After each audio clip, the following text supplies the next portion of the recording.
اسلام پای یک پرچم واحد. الله اکبر، الله اکبر، خامنه ای رهبر. و برای کشورهای دیگه که به زبانهای مختلف عربی و انگلیسی صحبت میکنن، اینجا تهران 1398 Down with USA! Down with اسرائیل! الموت لامریکا! الموت لاسرائیل! الله اکبر، الله اکبر. گوش جان و دل می سپاریم به تلاوت آیاتی چند از کلام الله مجید توسط برادر بزرگوار و عزیزمان آقای محمد مهدی مشکان، رتبه اول مسابقات قرآن دانش آموزان کشور. اما شما عزیزان هم بیاید یک ثواب جمعی ببریم و ثوابش رو هدیه بدیم خدمت مولامون حضرت ولی اصل. همینجا که ایستادی همه عزیزان برای که حضور قلب بهتری هم پیدا بکنید، اول یه صلوات و بعد 3 مرتبه سوره مبارکه اخلاص یا توحید یا قل هو الله که 3 بار خوندن ثواب ختم کل قرآن رو داره، برای سلامت وجود حضرت ولی اصل تقدیم بکنید. با محمد و آل محمد محشور شوید. اجماعاً صلوات و 3 قل هو الله.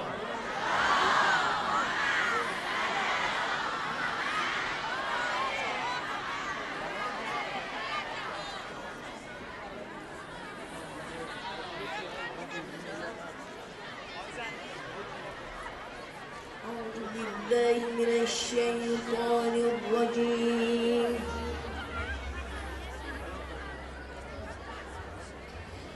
بسم الله الرحمن الرحيم.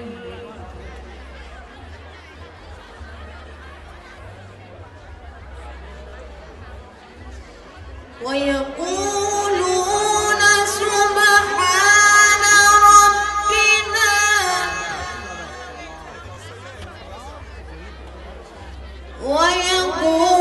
ويقولون سبحان ربنا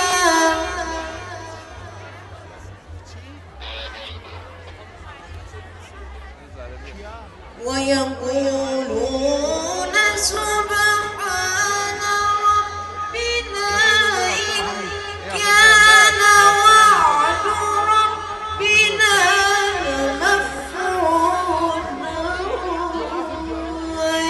ويخرون للأذقان يبكون ويزيدهم خشوعا.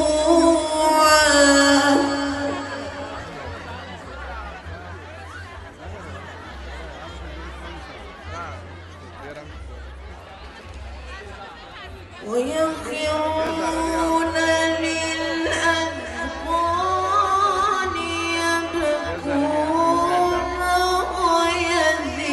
ويزيدهم خشوعا.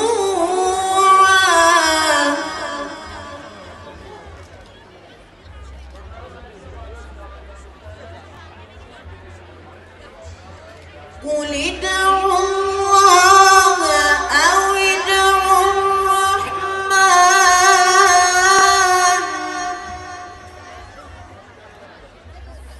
قل ادعوا الله أو ادعوا الرحمن.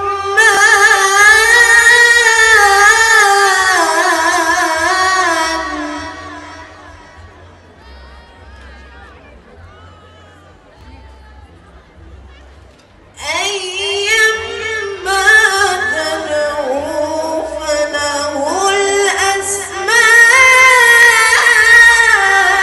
الحسنى ولا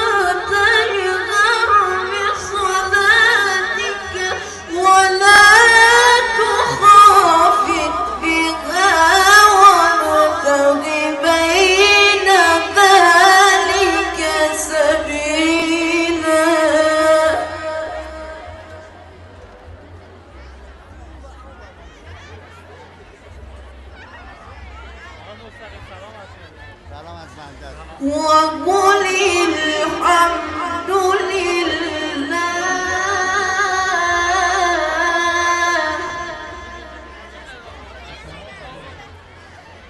وقل الحمد لله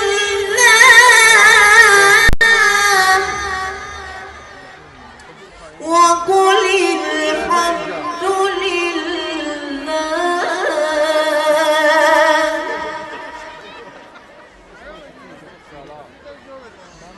وقل الحمد لله الذي لم يتخذ ولدا ولم يكن له شريك في الملك ولم يكن له ولي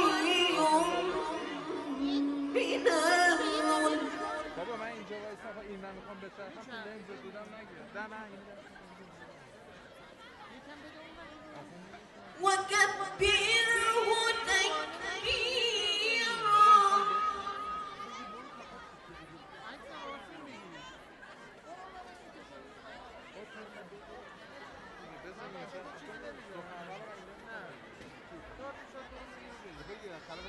وكبره تكبيرا الله أكبر بسم الله الرحمن الرحيم الحمد لله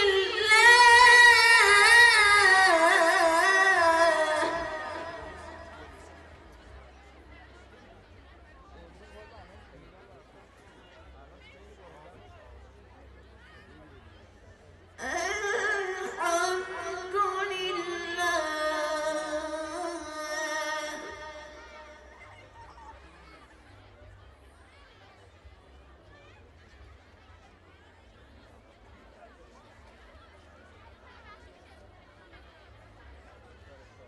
الحمد لله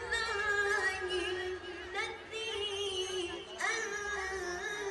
أنزل على عبده الكتاب ولم يجعل له عوجا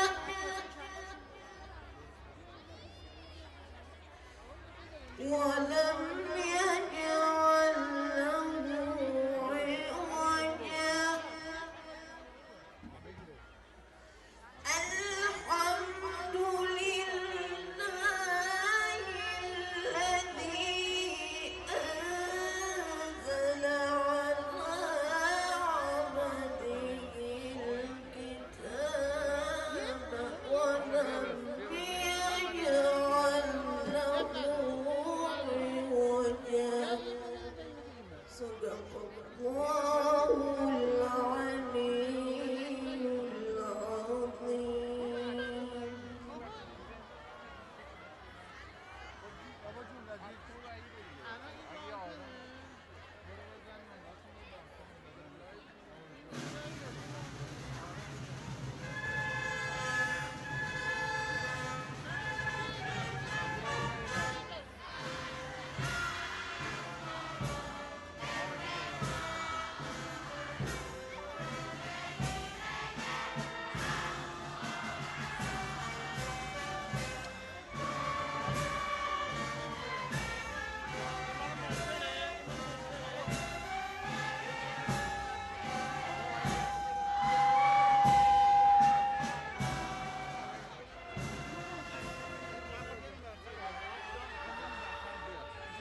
اونایی که صدای منو میشنون صلوات رو باید بکنن.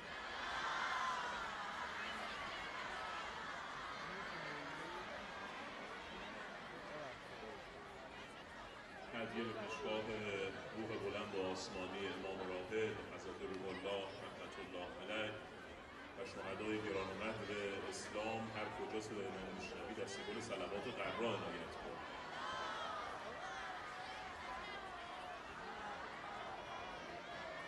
این همه جمعیت توی خیابون طالقانی مقابل لانه سابق جاسوسی آمریکا امروز همه اومدن مانور قدرت ضد استکباری خودشون رو نشون بدن. اون صلواتی که تا حالا نفرستادی رو بفرست.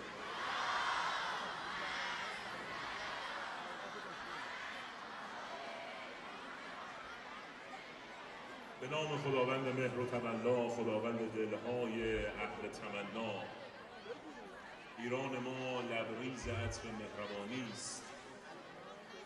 ایران ما لبریز عطر مهربانی است. آوازش با مردمانی آسمانی است. ما وارث مردان مرد انقلابیم. ما وارث مردان مرد انقلابیم. از نسل طوفان، از تبار آفتابی. شوق شرف، شور شهادت در سر ما. آزادگی معیار عشق و باور ما. شوق شرف، شور شهادت در سر ما. آزادگی معیار عشق و باور ما. همه اونایی که چشم طمع دارن به سرزمین عزیزم ایران اسلامی حالا ببینن مردمان این سرزمین همچنان رهرو به راه شهدا هستند. بعد از 40 سال از عمر انقلاب اسلامی هنوز فریاد شهادت طلبی سر میدهند. ببینن همه جهانیان، اونهایی که این سمت جایگاه هستند با اشاره دست من حسین حسین شعار ماست. اونهایی که این سمت جایگاه هستند شهادت افتخار ماست. حسین حسین.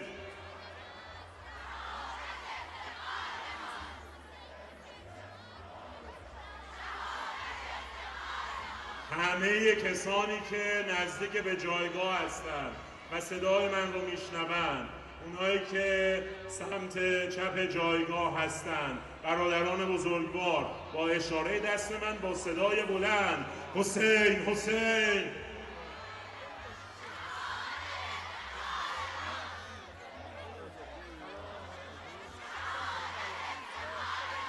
ما وارث مردهای با لبخندیم، یادآور موج خیزی اروندیم. ای دوست چه عزتی از این بالاتر، فرزند عقاب‌های بیمانندیم. قدس و فلسطین و یمن، بحرین و لبنان باید رها گردد به دست اهل ایمان. ما حق خود را از ستمگر می ستانیم. ما حق خود را از ستمگر می ستانیم. چنگال نامردان به آتش می کشانیم. ما با خیانت‌های آمریکا نسازیم. ما با خیانت‌های آمریکا نسازیم. ما ریشه مستکبران را می گدازیم. اونهایی که دست نشانده استکبار جهانی، آمریکای جنایتکار به تعبیر امام راحل حضرت روح الله رحمت الله علیه، شیطان بزرگ، آمریکای جنایتکار هستند، حالا چشمشون در بیاد ببینند ایرانیانی که اینجا ایستادند. خطاب به همه اونها میگم آقای ترامپ، این شعار 40 ساله و نغمه 40 ساله جاری بر زبان دولت مردانمان است، بر زبان مردمان ایران اسلامی است. این نغمه جاری بر زبان شهدا، ایثارگران و خانواده های ایشان است که فریاد برمی آورند در برابر همه تهدیدها و تحریم ها فریاد برمی آورند. آمریکا، آمریکا، ننگ به نیرنگ تو، خون جوانان ما.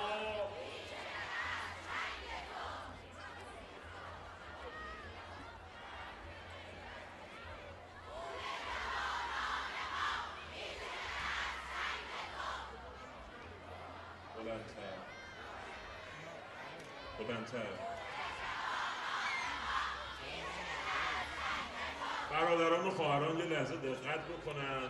این اتفاقی که حالا داره رقم میخوره توی این مراسم از طرف شورای هماهنگی طبل اسلامی کشور محل رؤیت همه جهانیان هست. امروز صدای شما مانور قدرت ایران اسلامی است. پس با صدای بلند جواب دشمن خبیث و اصلی ما به تعبیر رهبری معظم انقلاب آمریکا رو بدید با این عبارتی که 40 ساله بر زبان من و شما جاریه: آمریکا.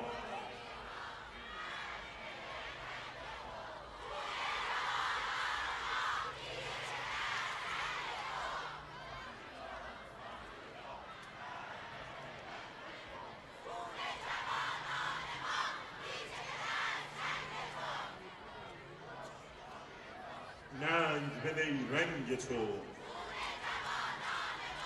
میچکد از چنگ تو. ما با خیانت‌های آمریکا نسازیم، ما ریشه مستکبران را می‌گدازیم.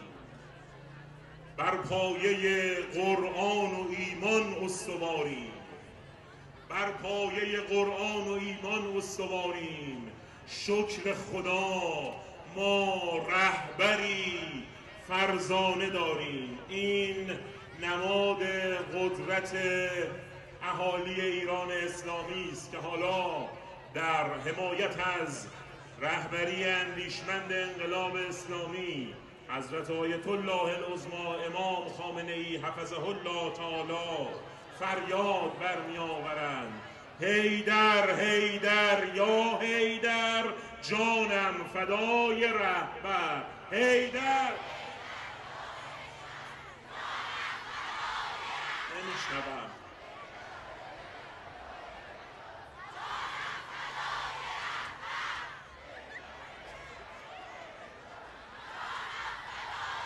حیدری بگو. حیدر حیدر یا حیدر، جانم فدای رهبر.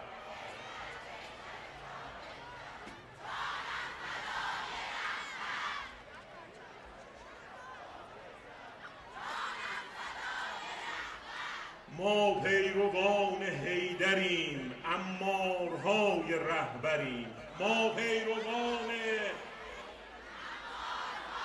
رهبریم، ما پیروان حیدریم.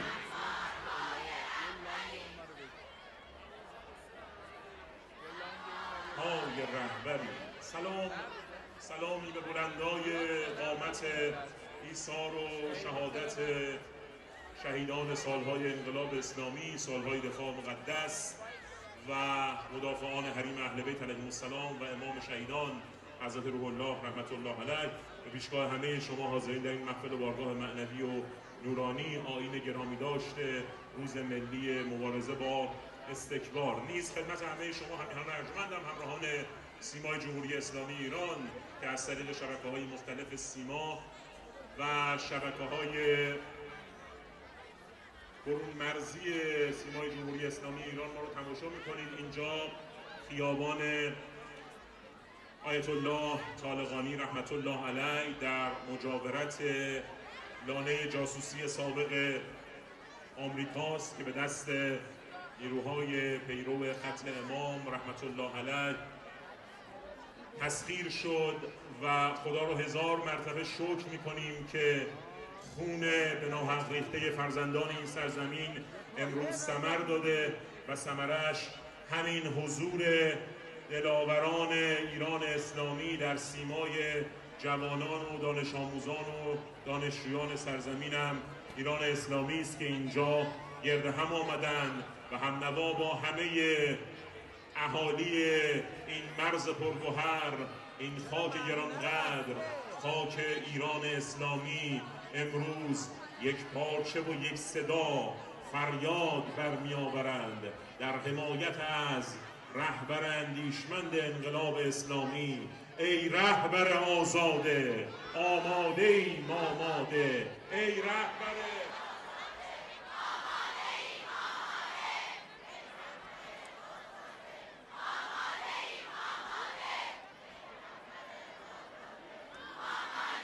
برسه صدای شما شیر بچه های بسیجی، فرزندان رهبر معظم انقلاب. برسه صدای شما به گوش همه جهانیان. این مانور قدرت ولایت مداری شماست که فریاد میزنید ای رهبر.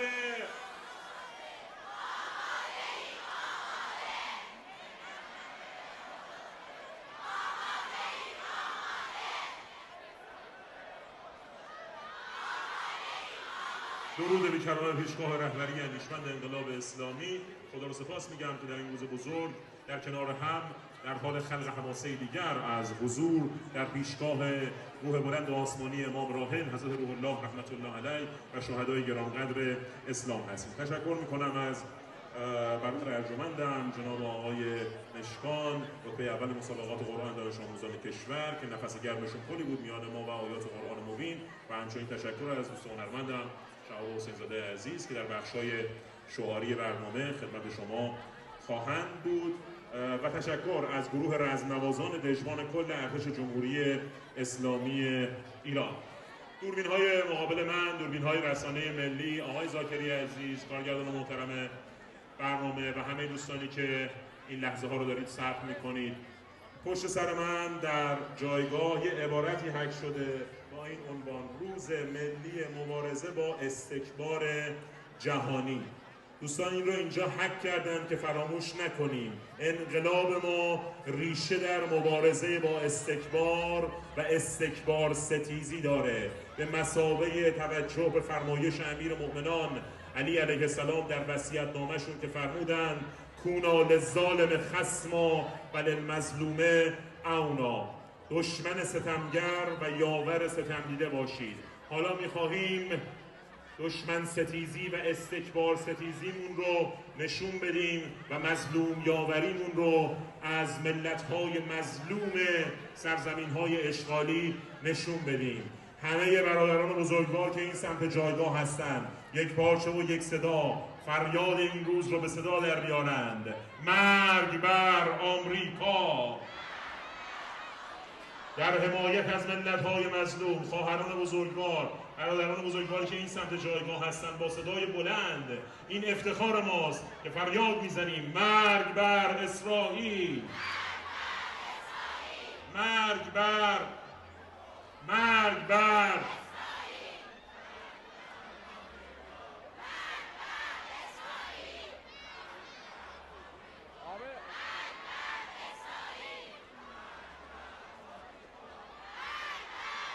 تا کور شود هر آن که نتواند دید این حماسه حضور و وحدت ملی ایران اسلامی رو. دعوت میکنم از جناب آقای مهدی یارچهره، نماینده محترم تشکل‌های دانش آموزی، برای قرائت بیانیه تشکل‌های دانش آموزی در جایگاه حاضر خواهند شد.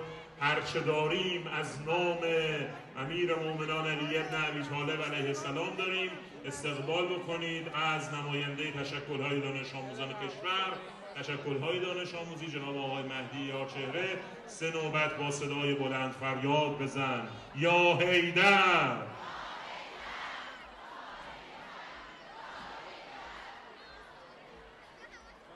بسم الله الرحمن الرحیم. 13 آبان نماد مبارزه با نظام سلطه و تأکید بر استقلال ملت است. 13 آبان نگینی درخشان در تاریخ استکبار ستیزی است. ملت ایران روزی است که انقلاب اسلامی با نثار خون دانش آموزان و دانشجویان جاودان شد. امروز روزی است که دانشجویان پیرو خط امام، آخرین لانه فساد و جاسوسی شیطان بزرگ، آمریکا را در ایران تسخیر نمودند. این حماسه به قدری شکوهمند بود که پیر مرشدمان آن را انقلاب دوم و حتی بزرگتر و مهمتر از انقلاب اول خواند. و حالا ما دانش آموزان و سربازان کوچک این خاک با هم عهد می‌بندیم که 7 توصیه رهبر عزیزمان را در بیانیه گام دوم که خطاب به جوانان بوده را اجرا نماییم. ما دانش آموزان عهد می‌بندیم که در مسیر علم و پژوهش به حدی برسیم که هر کس که بخواهد علمی به دست آورد مجبور شود زبان فارسی را فرا گیرد و در این مسیر علاوه بر علم و پژوهش عهد می‌بندیم وظیفه خود را در مدرسه با فعالیت منسجم در تشکل‌های امین دانش آموزی ایفا نماییم. ما دانش آموزان عهد می‌بندیم که با وجود تهاجم‌های ضد معنویت و ضد اخلاق که از سوی غرب و شرق ما را تهدید می‌کنند با تقویت منش اخلاقی و رفتاری خود بر اساس اسلام ناب محمدی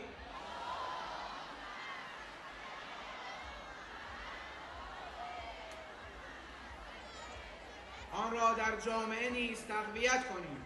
ما با مولایمان عهد می‌بندیم طبق آنچه فرمودید راه حل اقتصاد و مشکلات کشور را از طریق بوسه زدن بر پنجه‌های گرگ نمی‌بینیم و با شما عهد می‌بندیم این مشکلات را در کشور با مدیریت صحیح و جهادی حل کنیم و پنجه‌های استکبار رو به افول را در هم شکنیم.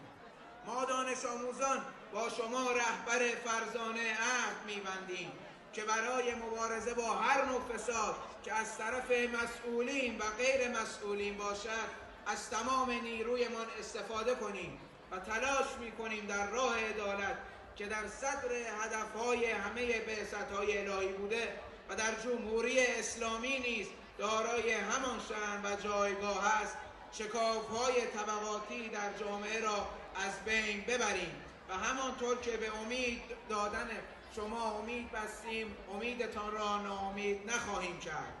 ما نوجوانان دانش آموز با شما عهد می‌بندیم که برای استقلال و آزادی کشور که بر اساس اخلاق و قانون باشد این دو را حفظ کنیم و در این راه کنار شما ایستاده ایم تا اوج افتخار و عزت را برای نظام مقدس جمهوری اسلامی به ارمغان آوریم. ای رهبر عزیزتر از جانمان، ما با شما عهد می‌بندیم که به فضل خدا در آینده‌ای نه چندان دور به عنوان مدیران جهادی این جامعه عزت ملی کشورمان را حفظ نماییم و رفاه و معیشت شایسته مردم و مستضعفین کشور را فراهم آوریم. ما جوانان با شما عهد می‌بندیم که در مواجهه با توطئه غرب برای تشویق سبک زندگی غربی با همتی جهادی و هوشمندانه به طور همه‌جانبه با آن مقابله کنیم و امروز همگام با سایر سربازان صاحب الزمان اینجا دور هم جمع شده ایم تا بگوییم ما نسل 4 و 5 انقلاب اسلامی بیداریم و قطعاً کابوس سالهای استکباران عالم خواهیم بود. السلام علیکم و رحمت الله و برکاته.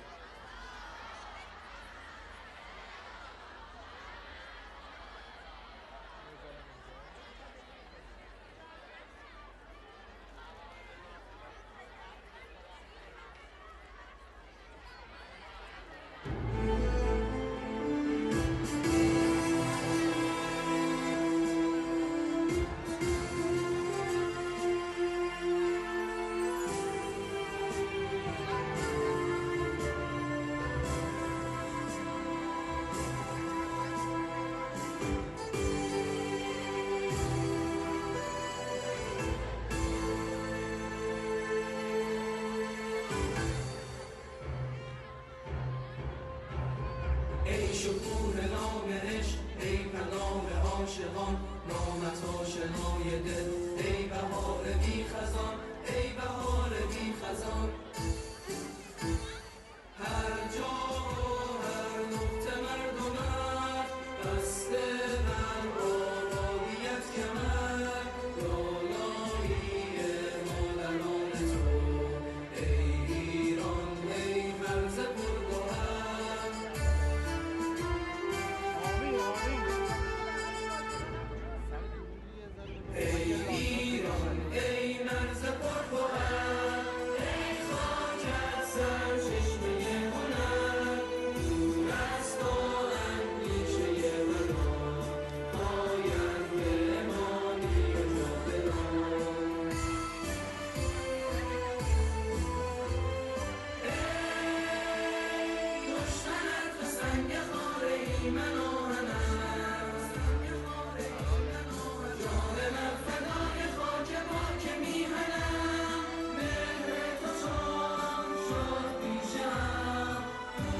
میچکد از جنگ تو آمریکا آمریکا رنگ رنگ تو خون جوانان ما میچکد از جنگ تو عید شرار ستم شعله به عالم زده اما حال جهان یک سر برهم زده در سر حرف منی در دل هر گلشنی نشوی داد تو ساقه داد زده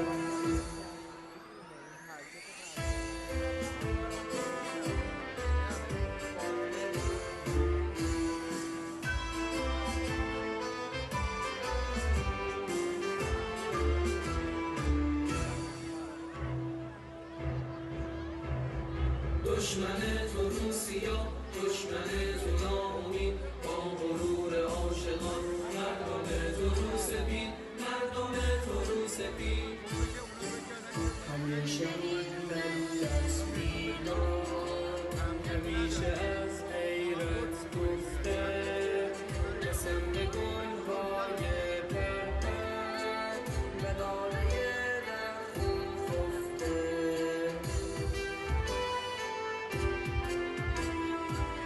بلانه در خون رفته شهید دست از جان شسته قسم به فریاد آخر به عشق لرزان مادر که راه ما عاشقان راه تو ای شهید که راه ما عاشقان راه تو ای شهید همه پیش به یک صدا همین عزیز ما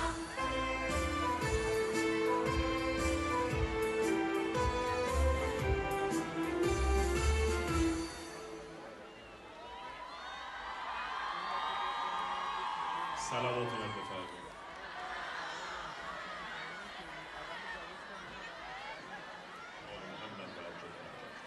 درود بی‌کرانه خدمت همه همیهنان ارجمندم همراهان سیما جمهوری اسلامی ایران که از طریق شبکه‌های مختلف سیما، شبکه 1 سیما، شبکه 2، شبکه 5 سیما به صورت زنده و مستقیم ما رو تماشا می‌کنند و همچنین شبکه‌های خبری و دیگر شبکه‌های تلویزیونی و شبکه‌های برون مرزی اینجا خیابان مرحوم آیت الله طالقانی رحمت الله علیه در شهر پایتخت تهران در همسایگی و مجاورت لانه جاسوسی سابق آمریکا نماد قدرت استکبار ستیزی مردم ایران اسلامی در روز 13 آبان سال 1398 روز ملی مبارزه با استکبار. میخوانمت ای عشق من، میخوانمت ای عشق من، ای مردمانت شب شکن، ای مرز دلهای نجیب، ای مهر جاوید، ای وطن، ای سرزمین سرفراز از شرق و غربت بی نیاز، ای سرزمین سرفراز از شرق و غربت بی نیاز، باید بماند پرچمت با دست ما در اهتزاز. مردان میدانیم ما، بر پای پیمانیم ما، همسایگان آفتاب از نسل طوفانیم ما مردمی آزاده ایم، ما مردمی آزاده ایم، بهر جهاد آماده ایم، یک آسمان پرواز را در قلب خود جا داده ایم. فراموش نمی کنیم روزگارانی نه چندان دور که مردان این سرزمین تا آسمان قد کشیدند و قامت افراشتند برای دفاع از ارزش‌های انقلاب اسلامی و تسخیر لانه جاسوسی آمریکا. ما مردمی آزاده ایم، بهر جهاد آماده ایم. سند این ادعا فریاد مردمانی است که همینک میشنویم. ای رهبر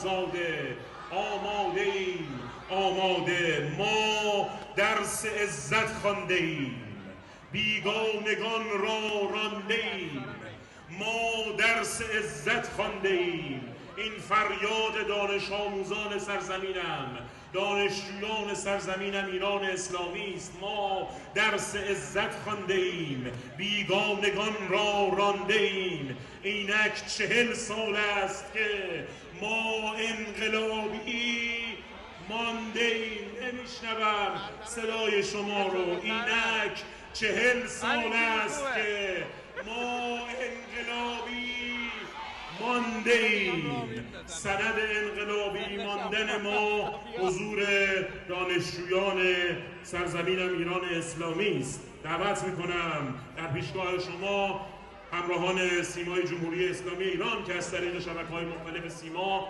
شبکه 1 سیما شبکه 5 سیما همینک همراه ما هستید دعوت میکنم از جناب آقای علیرضا قادری دانشجوی رشته اقتصاد در دانشگاه صنعتی شریف نماینده محترم تشکل‌های دانشجویی که البته خودشون مسئول بسیج دانشجویی دانشگاه هم هستند جهت قرائت بیانیه تشکل‌های دانشجویی در جایگاه حاضر بشن سربازان حضرت ولی است فریاد برآورید 3 نوبت لبیک یا مهدی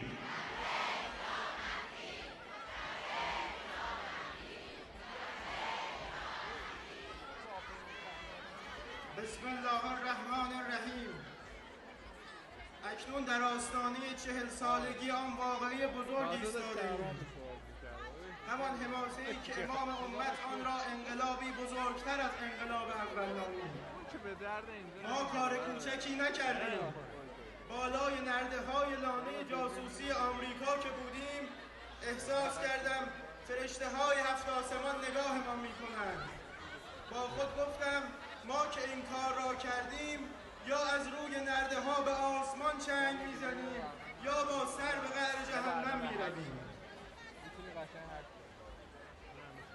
امروز در کمال تأسف عده‌ای میگویند باید راهبرد جمهوری اسلامی را در مواجهه با آمریکا مشخص کنیم آقایان ملت ما 40 سال پیش از این دیوارها عبور کرده شما چرا هنوز پشت این نرده‌ها معطل مانده اید؟ آقایان ملت ما 40 سال پیش از این دیوارها عبور کرده شما چرا همچنان پشت این نرده‌ها معطل مانده اید؟ نسل جوان برآمده از انقلاب همانها که جنگ را از زاویه دوربین آوینی و امام را از لابلای صفحات صحیفه نور و نه از روایت‌های جعلی شناخته‌اند می‌دانند که تقابل مستمر با آمریکا از امهات و اصول بنیادین انقلاب است آنان که در 40 سالگی انقلاب همچنان دل در گرو آمریکا دارند بدانند که انا براء منکم و مما تعبدون من دون الله آنها که به دست خود تروریست خلق می‌کنند نمی‌توانند امنیت را برای منطقه به ارمغان بیاورند رژیم کودک‌کش صهیونیستی را که پنجه در خون هزاران بیگناه فلسطینی دارد پشتیبانی می‌کنند یک روز در دامن خود القاعده را پرورش می‌دهند روز دیگر بذر داعش را در سوریه و عراق می‌کارند و امروز اعتراضات مردمی را به آشوب و جنجال می‌کشند کشورهای منطقه بدانند که امنیت و ثبات جز با خروج تروریست پروران محقق نمی‌شود و حضور آمریکا در منطقه خود بزرگترین تهدید علیه جامعه بشری و ملت‌های آزاده است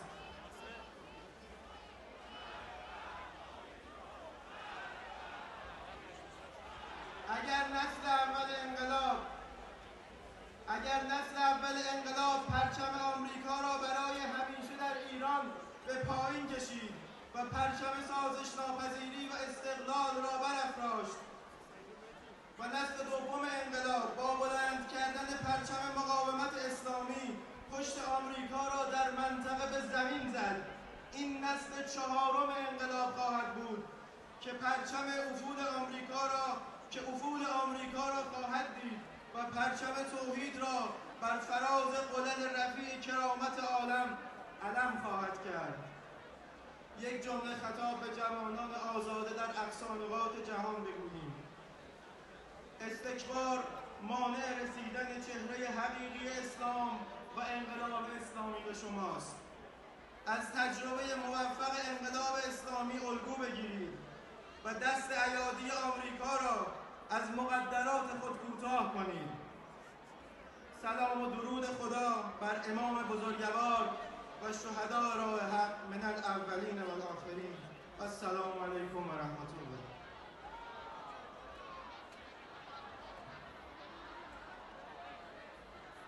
و عجل فرجهم. خیلی خوب، ممنون و سپاسگزارم از دوست بزرگوارم جناب آقای قادری عزیز که زحمت کشیدن و بیانیه تشکل‌های دانشجویی رو قرائت کردن.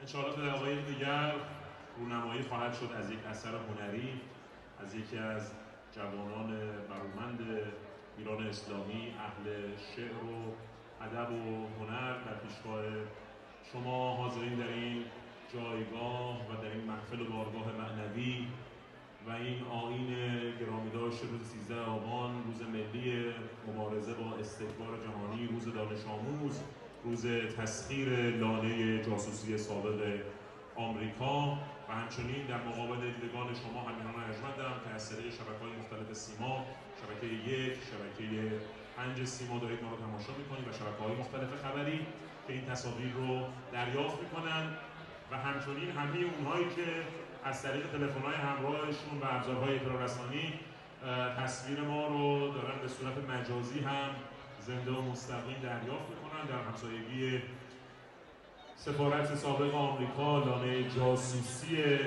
آمریکای جنایتکار به صورت زنده و مستقیم پیش روی شما هستیم.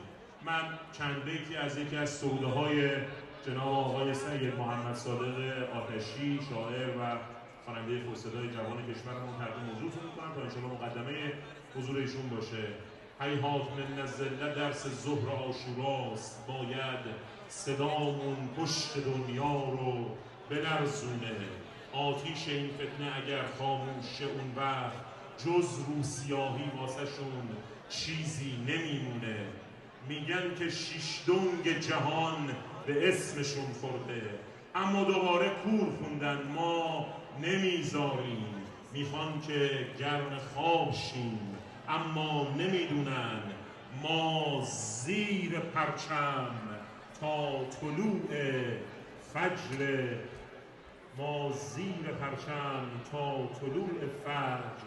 بیداریم. رونمایی خواهد شد از اثر هنری موسیقایی معما با حضور برادر ارجمندم جناب لطفی عزیز و آقای صباح، خدمتگزاران شما در شورای هماهنگی تبلیغات اسلامی. این لحظه رو ثبت بفرمایید با 3 نوبت ذکر شریف یا حسین.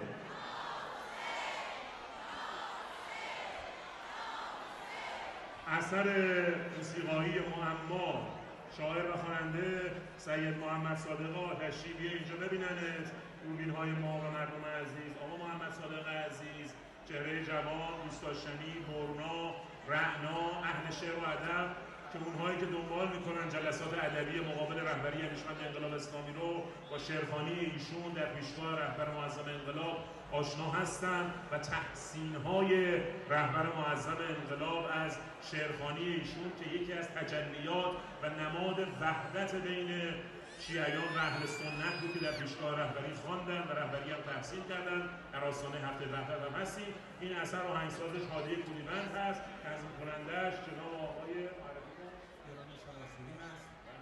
قبلش باید سلام میکردم خدمت حضار عزیز و گرامی می‌داریم به ملا 13 خانه سرود و موسیقی بسیج از مرکز آفرینش‌های هنری سازمان بسیج مستضعفین کشور این اتفاق رقم زده از مدیر محترم شما آقای زیبانژاد و همه دوستان سپاسگزاری میکنم.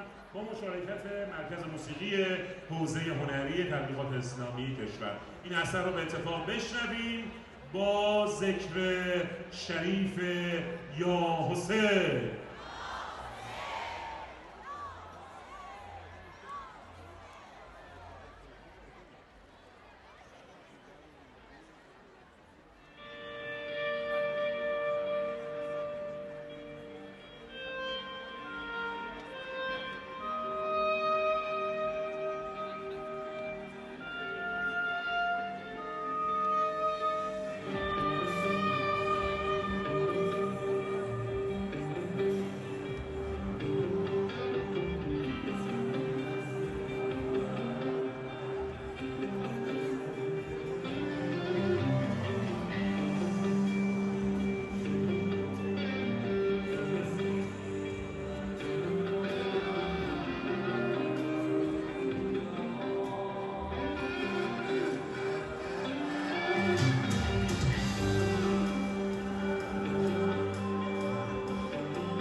خب معمولا در برنامه‌های زنده یک همچین وقفه‌هایی ممکنه به وجود بیاد. انشالله دوستان آماده هستن که کار رو تقدیم بکنن، اما حیفه همینک به تمام آزادیخواهان عالم، اونهایی که از طریق رسانه‌های دیداری و شنیداری در تهران سال 1398 13 آبان ماه بیننده این برنامه هستند، به چند زبان فریاد برخواهیم آورد: امریکای جنایتکار، مرگت باد، مرگ بر آمریکا، مرگ بر آمریکا، مرگ بر اسرائیل، مرگ بر صهیونیسم. الله اکبر، الله اکبر. خامنه ای رهبر، خامنه ای رهبر. و اما به زبان انگلیسی و به زبان عربی برای کسانی که در اقصانقاط عالم بیننده این برنامه هستند همنوای با ما خواهند بود: الموت لامریکا، الموت لاسرائیل، الموت لصهیونی. Down with USR, down with Israel, down with صهیونی. و اما آقای ترامپ که این روزها اونجلیست های کافر برای اینکه تو استیضاح نشی دست به دعا برداشتن، دیدی وقتی که پهبادت بر روی خلیج همیشگی فارس آمد، ابتدا سبز پوشان سپاه در نیروی دریایی به او تذکر دادن. تذکر رو که گوش نکرد با سامانه پدافندی 3 خرداد حیثیت نداشته تو رو نقش بر آب کردن. آمریکا، آمریکا، تو با سلاح جنگی، ما با سلاح ایمان بجنگ تا بجنگی. تو با سلاح جنگی، ما با سلاح ایمان بجنگ تا بجنگی.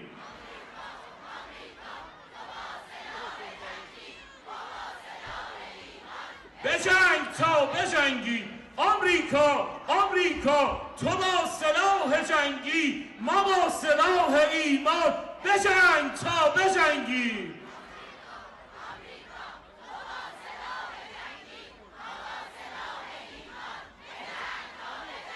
مرگ بر آمریکا، مرگ بر اسرائیل، مرگ بر صهیونیسم. الله اکبر، الله اکبر. خامنه ای رهبر.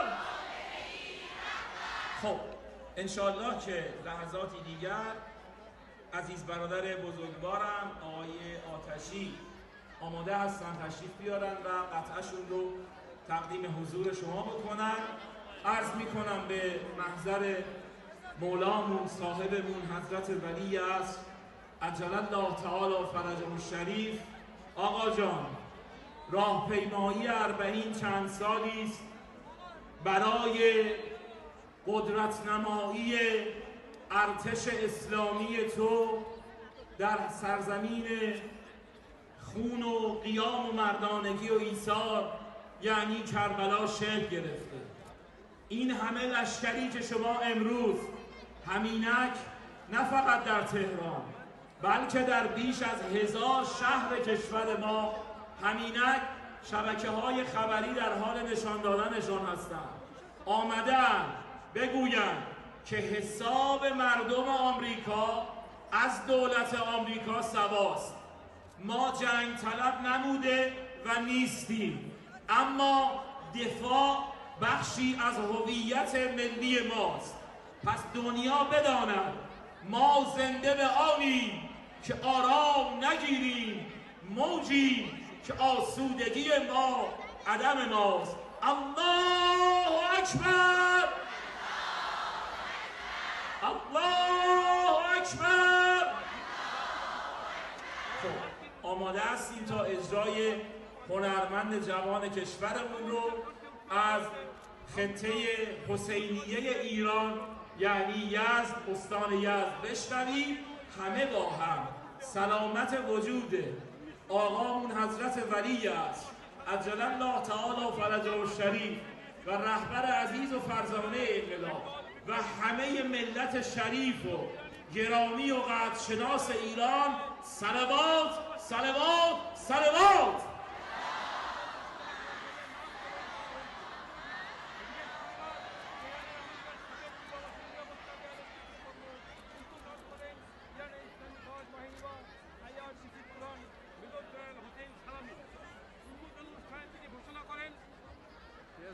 صلوات رو با همدیگه ختم کنید.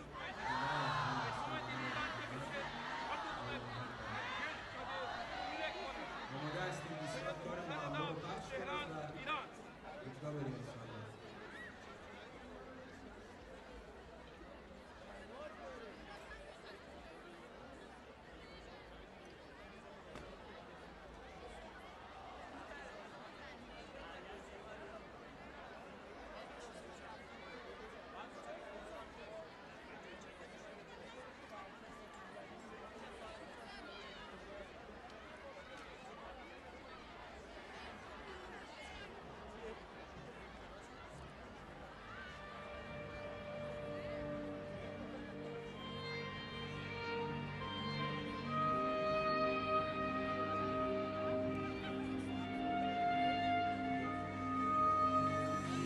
رسو محکم بی خیاله اگر و شاید و اما از همون لحظه اول ما دل رو زدیم به دریا، راهمون با هم یکی شد زیر سایه یه پرچم. حالا آوازه این راه پیچیده تو همه آدم. از همون روزای اول دشمنی با ما شروع شد، ولی ما رو دست نخوردیم، دستشون همیشه رو شد.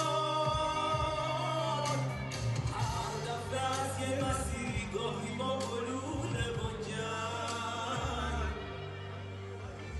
گاهی تهدید گاهی تحریم گاهی با حیله و نیرنگ. راز پایداری ما شده واسه‌شون معما، به درای بسته خوردن به درای بسته. اما روح استقامت ما استوار تا همیشه، شیر بیش دشمناشو یک تنه حریف میشه. استقامت ما استوار تا همیشه، شیر بیش دشمناشو یک تنه حریف میشه.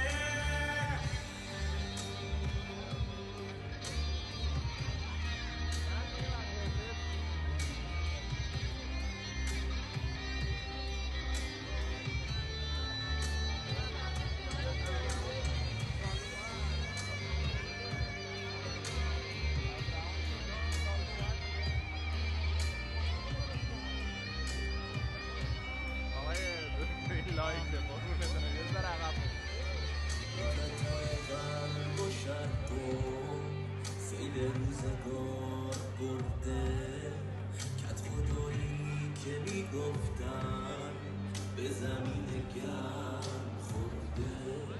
نمیدونه دشمن حق چجوری راهشو بستیم، جلوی چشم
تشکر و قدردانی میکنم از هنرمند خوب کشورمون، برادر بزرگوار و عزیزم جناب آقای سید محمد صادق آتشی و عرض خیر مقدم دارم به محضر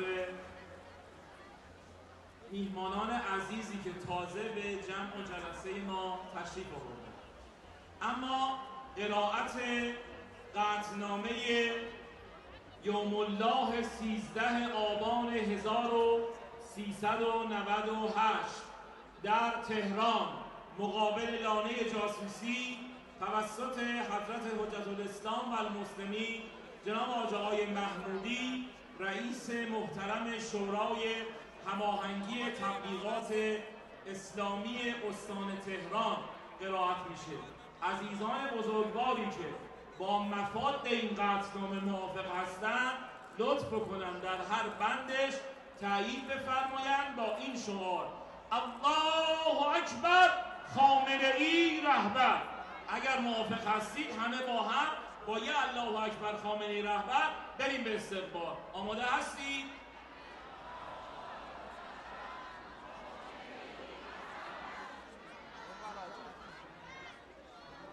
بسم الله الرحمن الرحیم.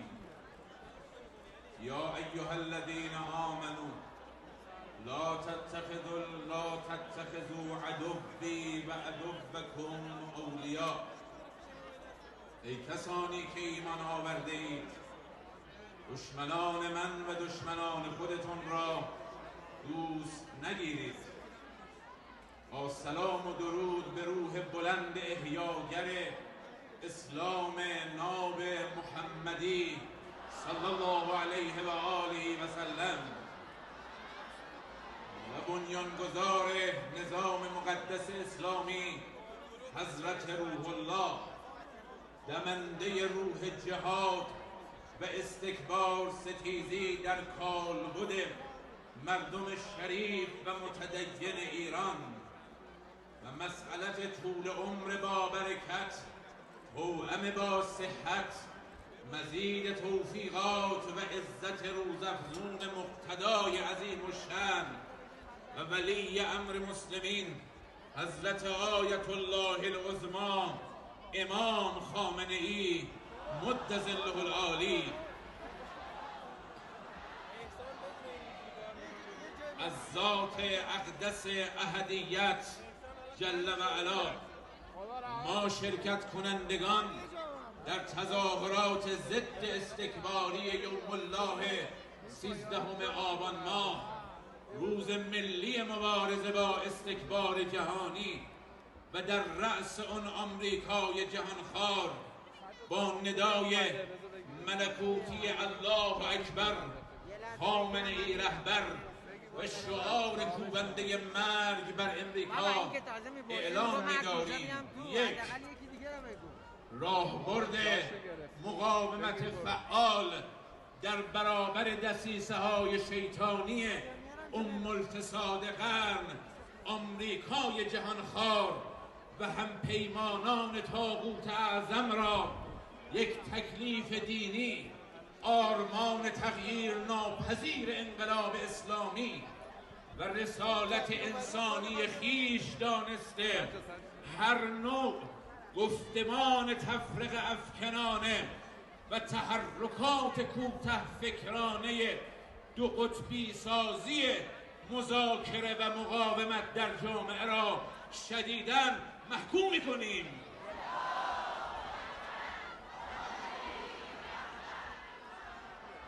دو، با ارج نهادن به اقدام هوشمندانه و انقلابی تسخیر لانه جاسوسی شیطان بزرگ در سال 1358 استفاده حد اکثری از اسناد لانه فساد و جاسوسی طاغوت اعظم در کتب درسی مدارس و دانشگاه‌ها برای روشنگری و آشنایی جوانان عزیز با عمق دشمنی کینه‌توزانه و توطئه‌های ضد بشری آمریکای جنایتکار را با جبران قصور صورت گرفته سنوات قبل و اقدام فوری دستگاه‌های اجرایی ذی‌ربط خواهانیم.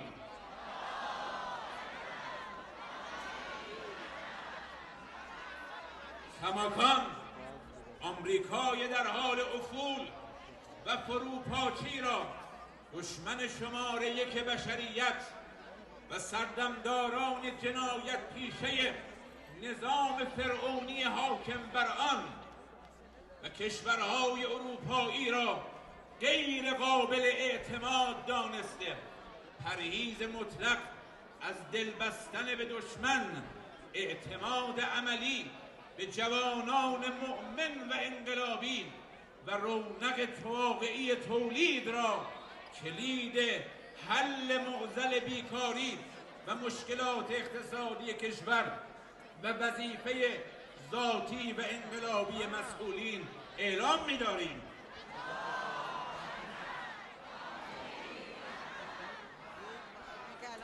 با تقدیر و سپاس از میهمان نوازی ستودنی ملت متدین عراق در حماسه عظیم پیاده روی اربعین، توطئه رذیلانه آمریکا، رژیم کودککش صهیونیستی و آل سعود خبیث با سوء استفاده ددمنشانه از مطالبات مردمی و ایجاب آشوب و ناامنی در لبنان و عراق و تلاش مذبوحانه آنان برای تفرقه بین کشورهای مسلمان و محور مقاومت را شدیداً محکوم نموده، دشمن شناسی واقع بینانه و هوشیاری امت اسلام به خصوص ملت غیور عراق در برابر دسیسه‌های اخیر با تبعیت از راهنمودهای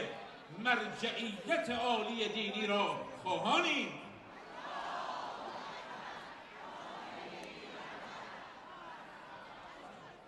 پنج، حمایت همه جانبه خود را از مبارزات مجاهدان فلسطینی در قلب سرزمین‌های اشغالی، رشادت‌های انصار الله یمن سرفراز در مقابل رژیم فاسد آل سعود، مردم ستم دیده بحرین و نیجریه و دفاع از پرچم برافراشته حزب الله و مقاومت در سراسر منطقه را اعلام و گفتمان سازی و اقدام عملی دولت و ملت برای تحقق بیانیه گرانسنگ گام دوم انقلاب متضمن تشکیل امت واحده، ایجاد تمدن اسلامی و آمادگی برای طلوع خورشید ولایت عظمی ارواحنا فداه را وظیفه دینی، انقلابی و انسانی می‌دانیم.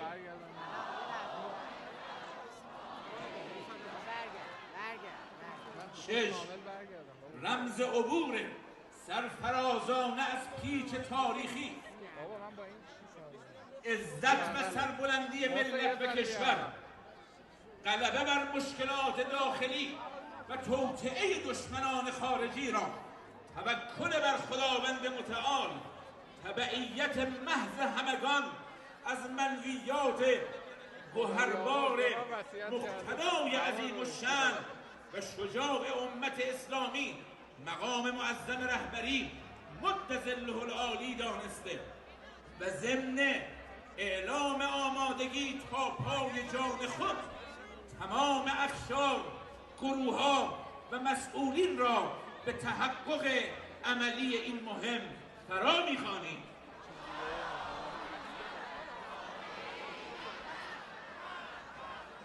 و السلام علیکم و رحمت الله و برکاته. خیلی ممنون و سپاسگزارم از برادر ارجمند جناب عثمان بیستم آقای محمودی که بیانیه رو قرائت فرمودن. در میان دانش آموزانی که در جلسه حاضر هستند میتونم اشاره بکنم به جناب آقای محمد سرحدی عزیز، دانش آموز اهل کرج که فرزند خانواده شهدا هستند و خواهرزاده بزرگوار شهید نریمانی هم هستند از شهدای مدافع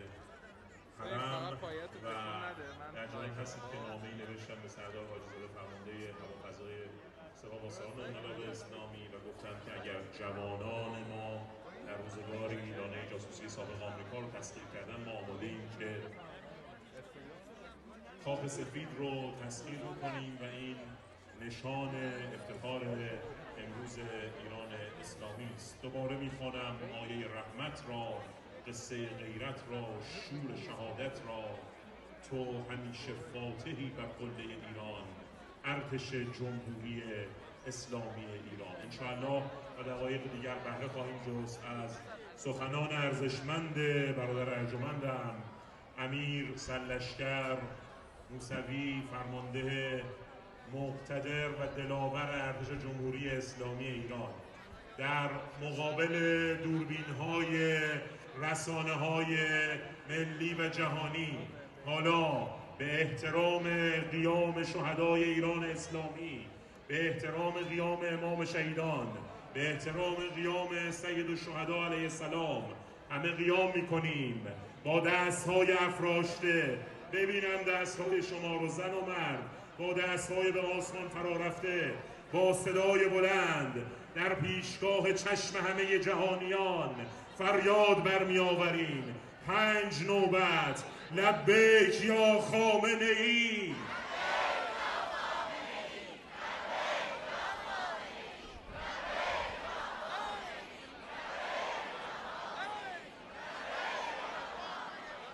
این جمعیت دلم میخواد امروز برسه صدای شما به گوش رهبری معظم انقلاب و فراتر گوش جهانیان رو کر بکنه صدای شما. اونهایی که چشم طمع دارن به این سرزمین با صدای بلند، اونجوری که تا حالا فریاد نزدی فریاد بزن لبیک یا خامنه ای.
صلوات الله علیهم اجمعین، به ویژه حضرت بقیت الله الاعظم آقا امام زمان عجل الله تعالی فرجه الشریف.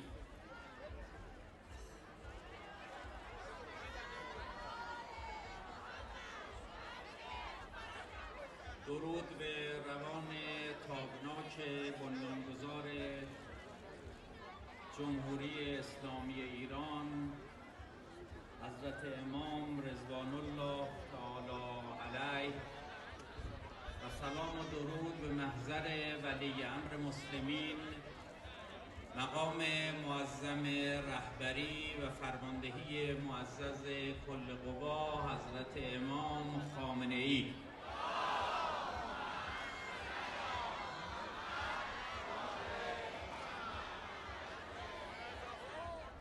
با تعظیم در مقابل مقام والای شهدای انقلاب اسلامی، شهیدان دوران دفاع مقدس،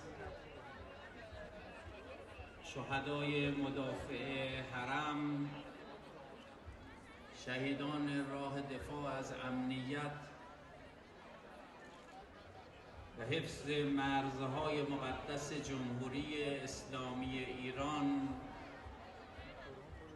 که همه مستقیم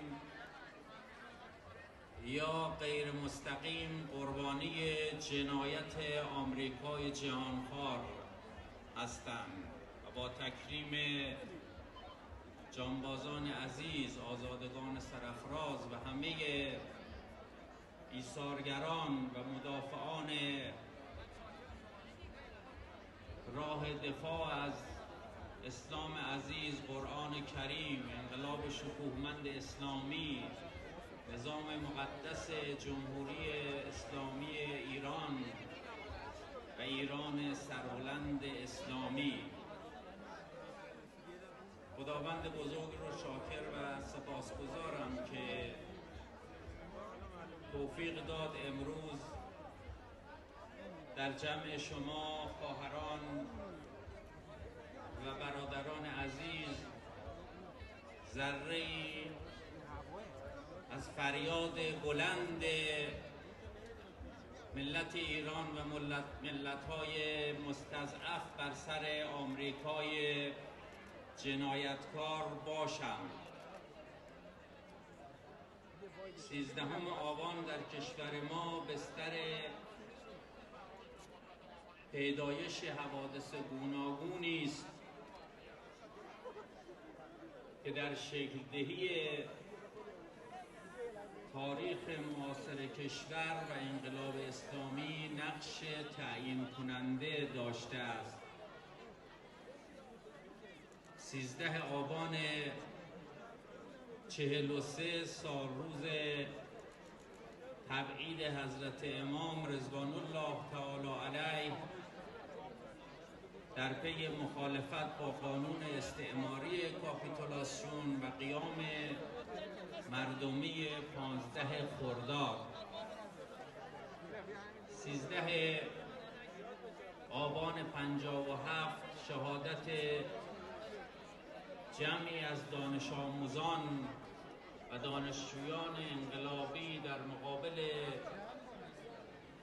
دانشگاه تهران در اوج مبارزات انقلابی مردم ایران. و 13 آبان 58 تسخیر لانه جاسوسی آمریکا به دست دانشجویان پیرو خط امام. 13 آبان نمادی از سه رویداد تاریخی است که در هر سه حادثه در یک طرف کارگردان و بازیگر اصلی آمریکای جهانخوار است و در طرف مقابل آن رویکرد دینی و ملی جوانان انقلابی که در هر سه مقطع همگرایی با رهبری واحد و همسویی با گفتمان دینی به محوریت حضرت امام رضوان الله تعالی علیه مشهود است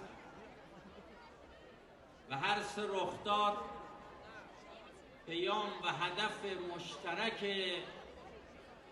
استقلال خواهی و مبارزه با استکبار و نظام سلطه را تعقیب کرده است. اما تسخیر لانه جاسوسی آمریکا با توجه به ابعاد و پیامدهای آن و گستره ملی و جهانی که داشت از اهمیت ویژه‌ای در تاریخ انقلاب اسلامی ایران برخوردار است. این اقدام یکی از مهمترین حرکت‌های خودجوش در تاریخ انقلاب‌های اصیل و مردمی جهان است که از یک طرف ابهت پوشالی امپریالیسم آمریکا را در هم شکست و خفت و زبونی او را به جهانیان نشان داد و از سوی دیگر فریاد مظلومیت و آزادگی مردم مسلمان ایران را در گیتی طنین انداز کرد. 13 آبان روزی است که مردم این مرز و بوم به دنیا و به تاریخ نشان دادند که با توکل به خداوند بزرگ و قدرت ایمان میتوان در مقابل هر قدرت استکباری و غیر خدایی ایستاد و به پیروزی رسید. آنچه که باعث اقدام شجاعانه جوانان انقلابی در تسخیر لانه جاسوسی شد، اولا عقبه ذهنی جامعه ایرانی از رفتارهای ظالمانه ضد مردمی و تحقیرآمیز دولت آمریکا از جمله کودتای 28 مرداد، حمایت از رژیم منحوس پهلوی چپاول و غارت منابع ملی ایران و همچنین با به پیروزی رسیدن انقلاب از همان روز اول ادامه دشمنی ها با انقلاب اسلامی ایران بود. ثانیاً بررسی رفتارهای آمریکا در 100 سال اخیر نشان میداد که اونها حداقل در 60 کودتا و جنگ داخلی در کشورهای جهان به صورت مستقیم یا غیر مستقیم نقش داشتند. ادامه حیات توطئه های آمریکای جنایتکار در لانه جاسوسی به احتمال قریب به یقین کشور ما را به سرنوشت اون 60 مورد دوچار می کرد. آمریکایی ها که حامی و پشتیبان اصلی رژیم منحوس پهلوی بودند و تمام توان و تلاش خود رو برای حفظ اون رژیم منحوس و جلوگیری از پیروزی انقلاب اسلامی به کار گرفته بودند و ناکام شده بودند، سفارتخانه خود را به پایگاه و مرکزی برای طراحی و هدایت و اجرای توطئه‌های گوناگون بر علیه مردم ایران و انقلاب اسلامی تبدیل کردند تا بتوانند انقلاب رو به شکست یا انحراف بکشانند. این بود که جوانان انقلابی ما رفتند و مرکز توطئه را تعطیل کردند. پیام 13 آبان آزادی و آزادگی ملتی سرافراز و غیرتمند در برابر قدرت‌های پوشالی و اوج آمریکا ستیزی و نفرت نسبت به سیاست‌ها و جنایت‌های ضد بشری آمریکا در ایران و جهان است.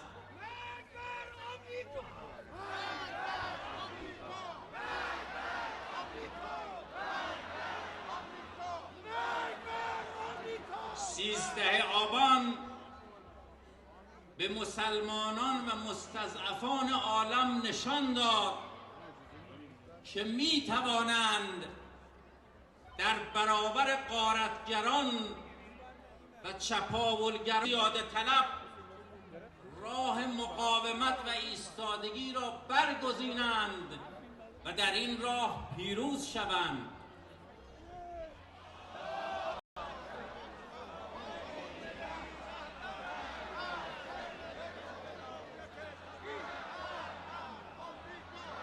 کند که تسلیم فقط مختص به ذات اقدس الهی است و هرگز نباید در برابر و تسلیم فرود آورد.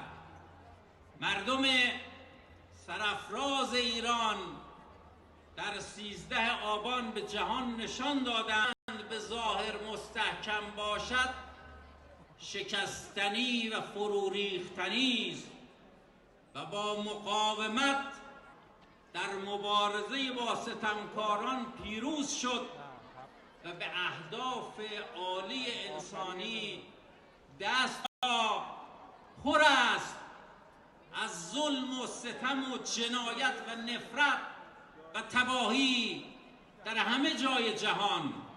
جنایات بیشماری را مرتکب شدند که احصای همه اونها نیازمند یک زمان موسع است و در این مدت زمان نیست و من کوتاه به بعضی از موارد اشاره می کنم.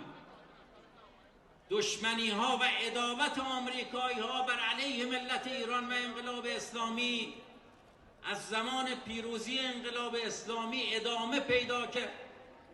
گروه های سیاسی مخالف حمله نظامی مستقیم در طبس، سازماندهی گروه های تروریستی، راه اندازی رژیم بعثی صدام حسین برای تحمیل جنگ 8 ساله به مردم ایران، هدف قرار دادن هواپیمای بی‌دفاع مسافربری و به شهادت رساندن مسافران بیگناه ملت ایران، مسدود کردن دارایی‌های ایران، راه اندازی جنگ نرم علیه ایران و طراحی و اجرای جنگ‌های نیابتی و ده‌ها اقدام مردم ایران. سرکرده نظام سلطه یعنی آمریکای جهانخوار تا امروز از هیچ اقدامی بر علیه ملت ایران فروگذار نکرده و در پرتو رهبری‌های حکیمانه حضرت امام رضوان الله تعالی علیه و رهبر معظم انقلاب اسلامی و بصیرت و آگاهی ملت بزرگ ایران و ایران سربلند اسلامی به راه خود با قدرت ادامه می‌دهد.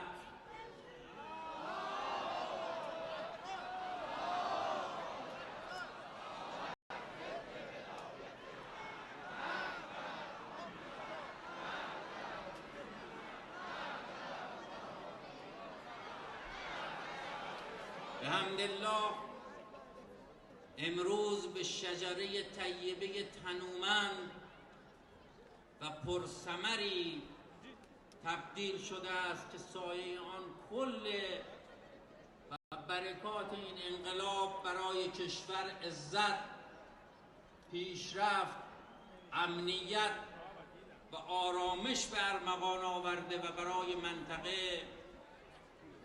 امروز انقلاب اسلامی و فریاد حق طلبی و عدالت خواهی ملت بزرگ ایران در برابر استکبار جهانی، مجاهدت دلیر مردان و شیرزنان ایران از مرزهای جغرافیایی ایران فراتر رفته و خود کرده است. انقلاب شکوهمند اسلامی ایران به رغم خواست و باور دشمنان و مستکبران 40 سالگی رو پشت سر گذاشته، نوردیده و مسیر پیشرفت و بالندگی را طی می‌کند. در پرتو الهام بخشی، استکبار ستیزی و مقاومت اسلامی شیطان و سرخوردگی را چشیده و جایگاه خود را از دست داده است و در مسیر افول ترامپ با سرعت بیشتری به سقوط نزدیک می شود.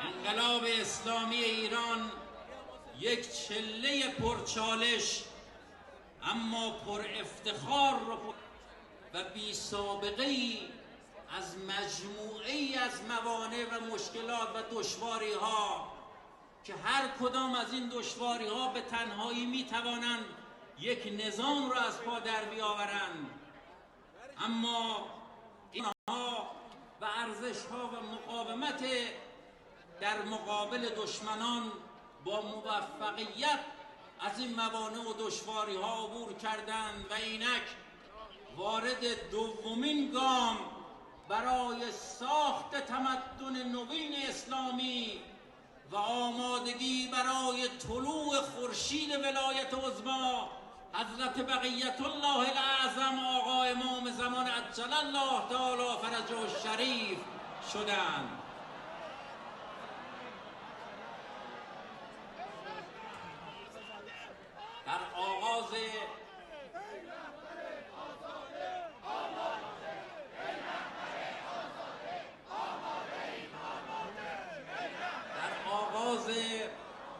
فصل جدیدی از حیات طیبه انقلاب در ادامه راه مفت رو محکمتر و سریعتر بردارند. جوانان عزیز به هوش باشید، دشمن با جدیت به دنبال تحریف واقعیات و حقایق است و از همه ابزارهای شیطانی برای انحراف در مسیر انقلاب بهره میگیرد. ملت ایران فتنه‌های زیادی رو تا کنون خنثی کرده و پشت سر گذاشته و البته بعضاً با خسارت‌هایی هم همراه بوده است. بدانیم که دشمن دست از فتنه بر نداشته است. دشمنان ما از مقابله نظامی تقریباً ناامید شدند. در جنگ اقتصادی به یأس رسیده و در آستانه شکست قرار دارند، اما از فتنه ناامید نیستند. قطعاً بدانید فتنه ها در راه است. ملت ایران، جوانان عزیز، به خاطر داشته باشید که شیطان یک چهره ندارد. شیطان با لباس 7 رنگ و 7 وصله اغواگری می کند. خواهران و برادران عزیز، دشمنی و عداوت آمریکا بر علیه ملت ایران نه به موضوع به خصوصی مثل موضوع هسته‌ای منحصر است و نه قائم به شخص خاصی است. تضاد غرب و آمریکا با ایران یک تضاد راهبردی است، نه تاکتیکی.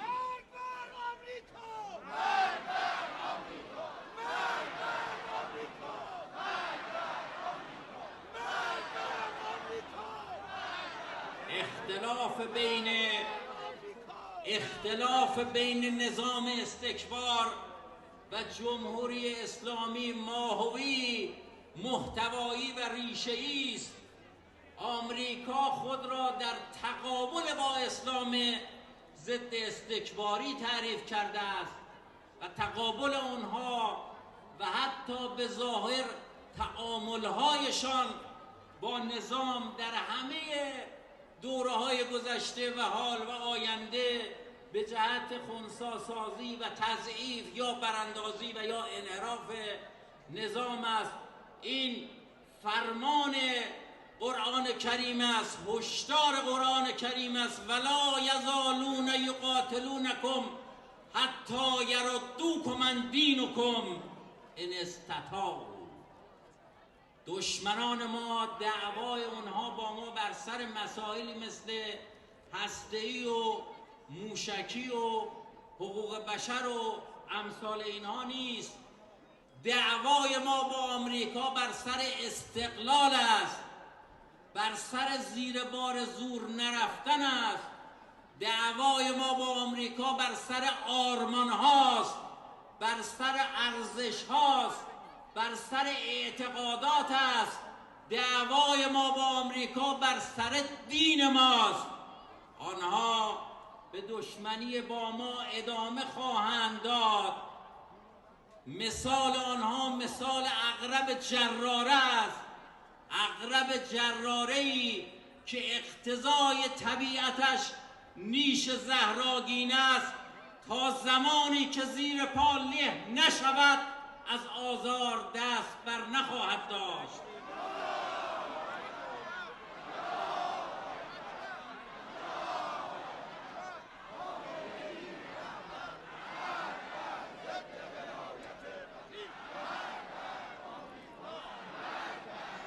و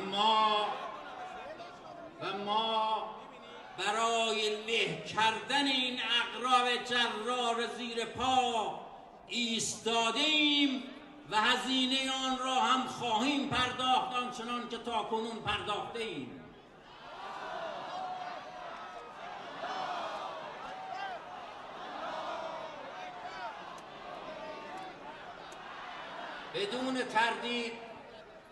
بدون تردید یکی از مهمترین رموز پیروزی انقلاب و موفقیت در صحنه‌های مختلف وجه استکبار ستیزی مبتنی بر بصیرت و انقلابیگری بوده است و قطعاً برای ادامه مسیر تا پیروزی نهایی این ویژگی میبایست حفظ و تقویت شود و شما جوانان عزیز در این راه نقش بسیار مهمی بر عهده دارید.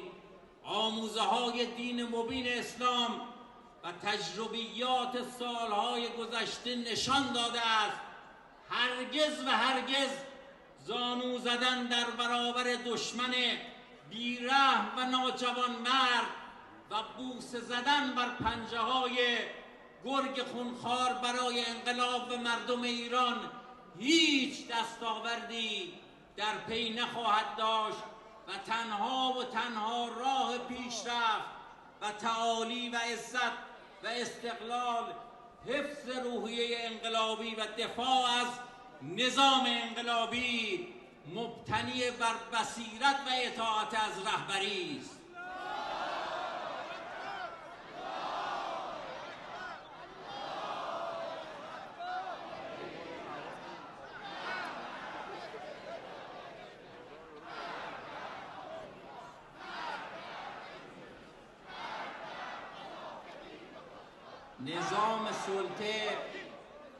نظام سلطه به سرکردگی آمریکای جهانخوار برای ادامه استیلای شیطانی خود تلاش می کند که گفتمان سازش را در قالب واژه‌های خاکستری به ملت ایران تحمیل کند. واژه‌هایی مثل گفتگو، مثل مذاکره، مثل تعامل، اینها کاغذ کادوهایی هستند که به دور واقعیت تسلیم و سازش پیچیدند. دشمن تلاش میکند در قالب واژه‌های خاکستری سازش و تسلیم رو به ما تحمیل کند، اما با پایداری و ایستادگی ملت بزرگ ایران به شکر خداوند بزرگ امروز گفتمان مقاومت در سراسر منطقه گسترش یافته و به الگویی کارآمد در برابر نظام سلطه تبدیل شده است.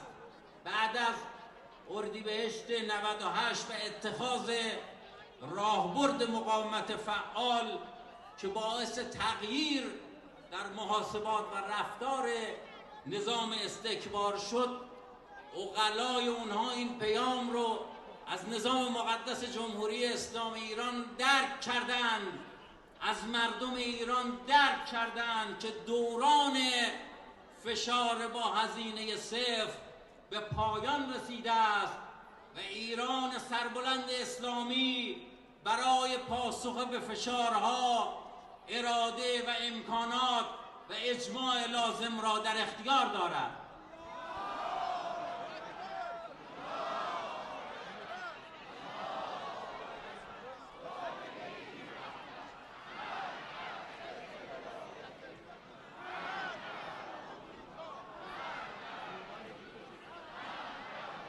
پیام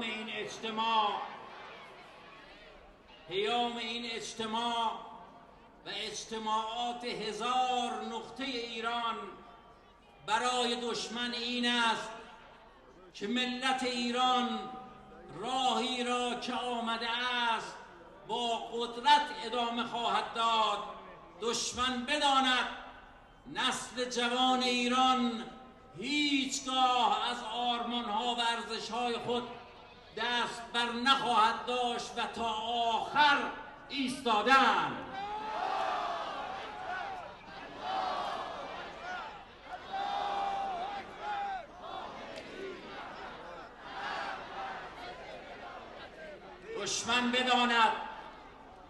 دشمن بداند حامیان او هم بدانند که تحریم ها و تهدیدها و تزویرها و فتنه ها در اراده پولادین ملت بزرگ ایران خلل ایجاد نخواهد کرد و این ملت هرگز تسلیم زیاده خواهی ها و زورگویی های آمریکا نخواهد شد. سردمداران شیطان صفت و جنایت پیشه مذبوحانه به دنبال فرار از شکست نباشند. این سنت الهی است، این سنت تاریخ است. راهی است که فرعون ها و نمرود ها و یزید ها و صدام ها رفتند و سردمداران کاخ سیاه و رژیم صهیونیستی به زودی به اسلاف خود خواهند پیوست انشاءالله.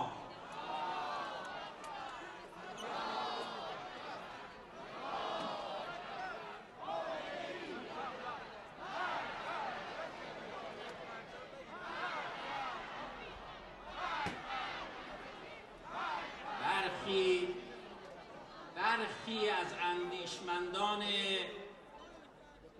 غربی با ارائه شواهد و قرائن افول آمریکا رو پیش بینی کردند. مقایسه وضعیت 20 سال گذشته آمریکا با 10 سال پیشش و با امروز در عرصه‌های سیاسی، اقتصادی و نظامی هم مؤید این پیش بینی است. اما تکیه‌گاه و استدلال محکم ما وعده های الهی است. این وعده تخلف ناپذیر خداوند بزرگ است که قطعاً جبهه حق بر باطل پیروز می شود و بندگان صالح خداوند در سراسر زمین حاکم خواهند شد.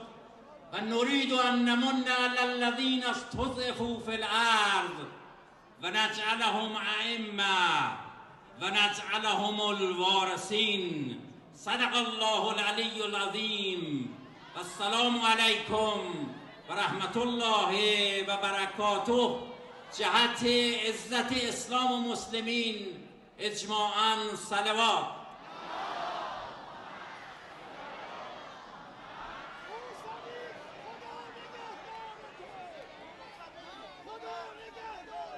طیب الله انفاسکم استفاده بردیم. عزیزانی که میخواید شعار بدید از شعارهای تریبون حمایت بفرمایید. همه با هم شعارها قوی نبود امروزا. 40 سالگی 13 آبان. الله اکبر، الله اکبر، الله اکبر،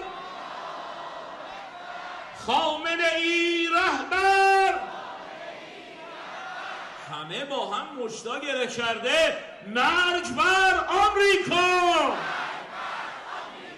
مرگ بر آمریکا، مرگ بر اسرائیل، مرگ بر صهیونیسم. الله اکبر، الله اکبر.